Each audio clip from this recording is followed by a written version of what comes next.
நம்ம தமிழிசை சவுந்தரராஜன் அங்கே பதவியேற்பு விழாவுக்கு போயிருக்காங்க. நம்ம ஓபிஎஸ்ஸையும் கூப்பிட்டுருக்காங்க. ஜெகன்மோகன் ரெட்டி, ரஜினிகாந்த், ஓபிஎஸ், அடுத்தது இவங்க தமிழிசை சவுந்தரராஜன் 3 பேரையும் கூப்பிட்டுருக்காங்க. இந்த 3 பேரில் தமிழிசை சவுந்தரராஜன் அப்படியே வர்றாரு. அமித்ஷாவை கும்பிட்டுட்டு போகும்போது அமித்ஷா கூப்பிட்றாரு. கூப்பிட்டு அவர் பாடி லாங்குவேஜ், அவர் கையசைக்கும் விதம், இதெல்லாம் அவர் என்ன சொல்கிறாருங்கிறது நல்லா புரியுது. ஒருத்த விரலை காட்டி இப்படி செய்யக்கூடாதுங்கிற மாதிரி பேசுகிறார்.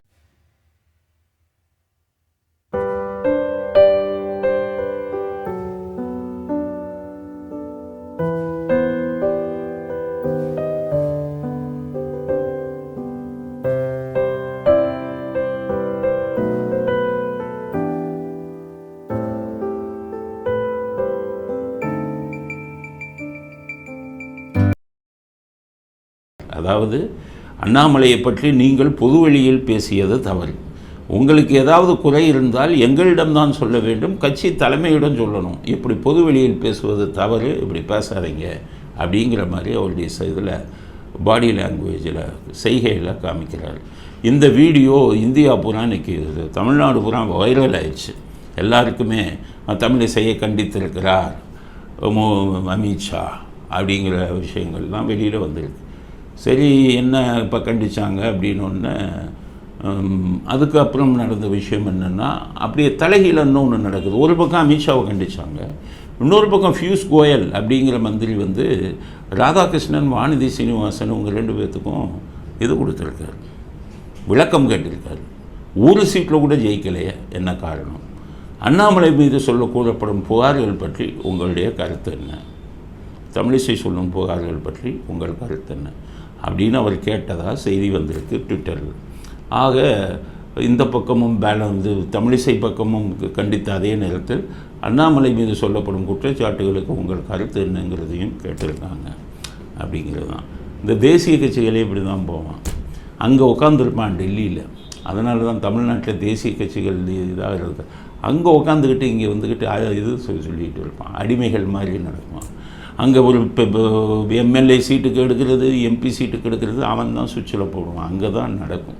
இதனால தான் தமிழ்நாடு மக்கள் தேசிய கட்சிகளையே வெறுத்தாங்க.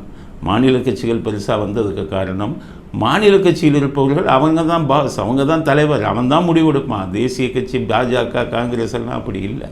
இப்போ இங்கே இருந்தாருன்னா எம்ஜிஆர் தான் எடுத்தார், கருணாநிதி தான் எடுத்தார், ஜெயலலிதா எடுத்தாங்க, இன்றைக்கி ஸ்டாலின் தான் எடுத்துக்கிட்டு இருக்காரு, அங்கே எடப்பாடி தான் எடுத்துக்கிட்டு இருக்காங்க. இதுதான் தலைமை. எங்கே இருந்துக்கிட்டு அங்கே டெல்லியிலேருந்து இது பண்ணிக்கிட்டு இருக்கணும், அங்கே இருந்துக்கிட்டு இதை கையாட்டுவான், காலாட்டுவான், பெரியவங்க மாதிரி விளையாடு மாதிரி பண்ணிக்கிட்டு இருப்பான். இதனால தான் தேசிய கட்சி ஃபெயிலியர் ஆனது. முழு சுதந்திரம் கொடுக்க மாட்டாங்க. அதனால் அண்ணாமலைக்கு நான் சொல்கிற விஷயம் கூட, நீங்கள் தனி கட்சியை ஆரம்பித்து ஒரு மாநில கட்சியாக உருவாக்குங்க. இவங்க காலெல்லாம் போய் விழுந்துக்கிட்டு தேவையில்லை. எங்கே உட்காந்துக்கிட்டு பெரியவங்க மாதிரி கால் மேலே காலை போட்டுக்கிட்டு அங்கே இருந்து கமாண்ட் பண்ணிக்கிட்டு இருப்பான். அப்போ இருந்து இதுதான் நடக்குது. ராஜீவ்காந்தி பீரியட்லேயும் இப்படி தான் பண்ணாங்க, இந்திரா காந்தியும் இப்படி தான் பண்ணாங்க, இப்போ ராகுல் காந்தியும் இப்படி தான் பண்ணிக்கிட்டு இருக்காங்க. காங்கிரஸ் உருப்படாமல் போனது காரணம் அதுதான். பிஜேபியும் உருப்படாமல் போயிடும். என்னென்னு கேட்டிங்கன்னா, இந்த மாநில தலைவர்களுக்கு சுதந்திரம் கொடுக்க மாட்டாங்க, நினச்சா தூக்கி போடுவாங்க. இப்படிப்பட்ட சூழ்நிலை. அதனால் அண்ணாமலைக்கு நாங்கள் சொல்கிறதுனா, நீங்கள் வெளியில் ஒரு மாநில கட்சி ஆரம்பிங்க. இந்த பிஜேபியில் இருந்துக்கிட்டு இது பண்ணாதீங்க. இவர்களெல்லாம் உருப்பட மாட்டாங்க. அங்கே உட்காந்துக்கிட்டு நீங்கள் என்ன நடக்குதுன்னு கூட உங்களுக்கு தெரியாது அப்படிங்கிற விஷயத்தையும். அதில் நிறைய விஷயம் நீங்கள் கோயம்புத்தூரில் அண்ணாமலை தோற்றதுக்கு காரணமே பாஜகவை சேர்ந்தவர்களே அவருக்கு எதிராக மறைமுகமாக வேலை செஞ்சாங்கங்கிற குற்றச்சாட்டெல்லாம் இப்போ வந்திருக்கு. பாஜகவை சேர்ந்த ஒரு பெண்மணியே, ஒரு பெண் எம்எல்ஏவே அவர் தொகுதியில் அவருக்கு எதிராக சதிவலையெல்லாம் பண்ணாருங்கிற மாதிரி குற்றச்சாட்டு வருது. இப்படி தான் இருக்கும் மாநில அரசியல். தேசிய கட்சிகளின் மாநில அரசியல் இப்படித்தான் இருக்கும் அப்படிங்கிறதுக்கு இது ஒரு உதாரணம். அடுத்தது ராகுல் காந்தி அவர் சொல்லியிருக்காரு, 20 வாரிசுக்கு மந்திரி கொடுத்துருக்காங்க அப்படின்னு அவர் சொல்கிறார். இதை இப்போ சொல்லுவோம், 20 வாரிசுகளுக்கு மந்திரி கொடுத்தது உண்மைதான்.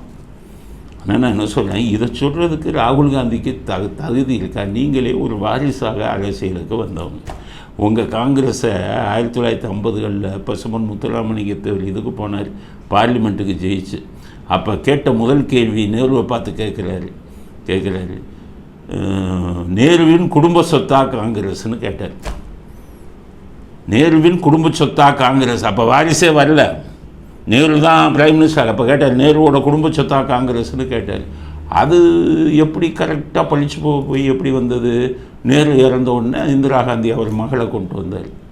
அந்த அம்மா ஆட்சி செஞ்சுக்கிட்டு இருக்கும்போதே 2வது மகன் சஞ்சய் காந்தியை கொண்டாந்து கொஞ்சம் நெஞ்சு அட்டூழியம் அநியாயம் பக்கா எமர்ஜென்சி எல்லாம் கொண்டு வந்தது பூரா சஞ்சய் காந்தி தான்.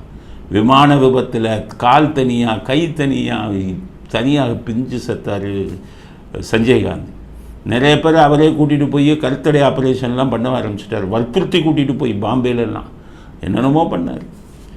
வாரிசு அரசியலின் ஆரம்பம் அங்கே தான் ஆரம்பித்தது. ஒரு இந்திரா காந்திகிட்ட ஆரம்பித்து, அதுக்கப்புறம் சஞ்சய் காந்திகிட்ட ஆரம்பித்து, திடீர்னு ஜெயலலிதா இவங்க இந்திரா காந்தி செத்த உடனே விமானத்தை ஓட்டிக்கிட்டு இருந்த ராஜீவ்காந்தியை கூட்டிகிட்டு வந்து பிரதமர் ஆக்குனாங்க. உருப்பட மாநாடு ஒரு அனுபவம் கூட இல்லாதது ராஜீவ்காந்தியை கூப்பிட்டு பிரதமர்னு ஆக்குனாங்க.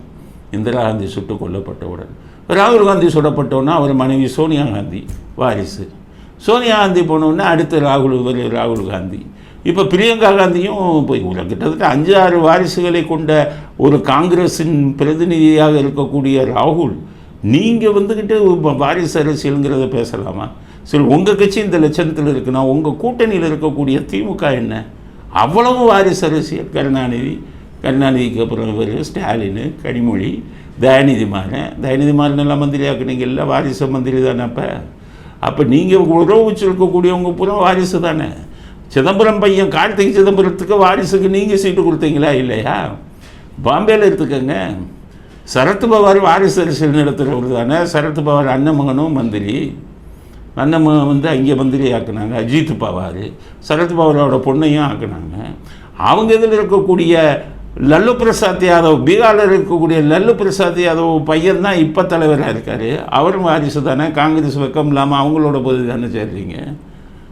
அடுத்தது உங்களுக்கு இது எடுத்துக்கோங்க, முலாயம் சிங் யாதவ் பையன்தான் இப்போ யூபியில் அதிக சீட்டுகளை ஜெயித்து கொடுத்துருக்காரு. அகிலேஷ் யாதவ் அவரும் ஒரு வாரிசு தான். நீங்களும் வாரிசு அரசியல் செய்பவர்கள்.